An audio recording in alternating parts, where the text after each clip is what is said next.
Thank you everybody for coming. So this is the live market open for September 25th. It's Friday, it's the end of the week. We had an interesting development overnight. The big event was that we had a speech from Janet Yellen in Boston. She really made the case for a 2015 hike. She was more hawkish than expected, and she sent the US dollar higher across the board, basically reversing the losses of the dollar seen yesterday. Moving back to yesterday, explaining what happened, we had an ECB member from Lithuania repeat more or less what Draghi said. No rush for more QE. That sent, of course, the euro higher. We had important figures from the United States, durable goods orders. They didn't meet expectations. That sent US dollar down because it means a lack of investment in the United States. Then we had new home sales, which came out better than expected. At first, they didn't have a positive impact on the dollar, but eventually the dollar did begin to strengthen much before Yellen's speech had become known, but had become public. So that's a lesson for all of us, that you can still jump on the wagon in some cases.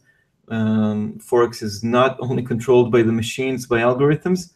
Okay. Another development overnight, we had Japanese inflation not going anywhere fast.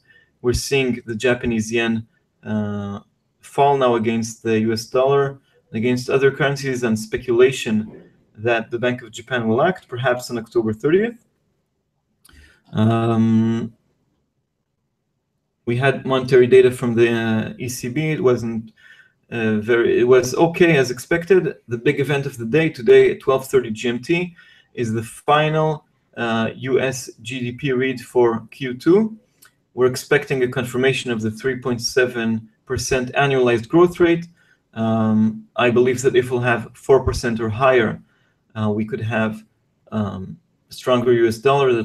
It'll sort of provide the final note for the week. If we have 3% or lower, it'll be worse. It'll be bad for the US dollar, of course. We have a speech by James Bullard. He's a hawk.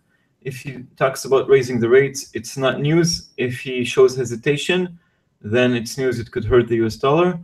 And we have final US consumer sentiment. It's more or less expected to be confirmed, maybe a small improvement. Usually the preliminary number has much more impact. Okay, let's just take a quick look at the charts for today. Euro dollar is, well, now ticking a bit higher within the range, but basically we had it move all the way almost to 113, and now sort of back to the drawing board, back to where we've been yesterday. And a lot depends now on US GDP. Pound dollar is above the lows. I believe it can run a bit stronger on expectations that the Fed will hike and the Bank of England will follow. Dollar yen reached a high of 120.97. It's around these levels now. Still no confirmation, full confirmation of the breakout, but there are more expectations that the Bank of Japan will ease. Dollar CAD, the Canadian dollar, is vulnerable. Yesterday it made a big move to the upside above 134, the lowest since 2004. Now it looks a bit better, but watch out for oil prices. Australian dollar hugging the 70 level. Goldman Sachs said that the RBA is uneasy about Australian growth, but no big reaction so far. Depends a lot more on China. New Zealand dollar is doing a bit better, above support at 63.10. So these are the major pairs I'm following.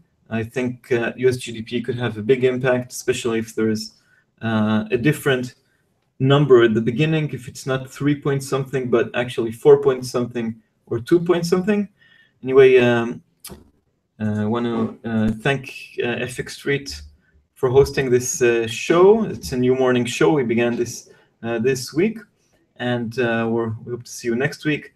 Comments, questions, suggestions, changes, good feedback, negative feedback, anything is welcome.